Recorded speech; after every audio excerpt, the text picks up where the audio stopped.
ইতালির রাজধানী রোমে গ্রীষ্মকাল প্রায় যায়। সাধারণত গ্রীষ্মকালের বিদায় ঘিরে জমজমাট হয়ে ওঠে এই পর্যটন নগরী। তবে এবার যেন বিদায় দেওয়ার অনেক আগেই জমে উঠেছে শহরে বিভিন্ন পর্যটন কেন্দ্র। এতে লাভবান হচ্ছেন প্রবাসী বাংলাদেশি ব্যবসায়ীরা। স্থানীয়রা বলছেন, এ সময় বিপুল সংখ্যক পর্যটকের আগমনে সমৃদ্ধ হচ্ছে ইতালির অর্থনীতি।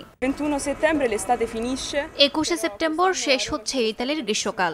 এই সময়েও বিপুল সংখ্যক পর্যটক দেখা যাচ্ছে। এতে করে ইতালির অর্থনীতি আরো বেশি সমৃদ্ধ হচ্ছে। রোমের মেয়র অনেক সংস্কার করেছে নগরীতে। গত বছরের তুলনায় এবছর সামারের শেষ পর্যায়ে এসে প্রচুর পরিমাণ ট্যুরিস্ট দেখতে পাচ্ছি।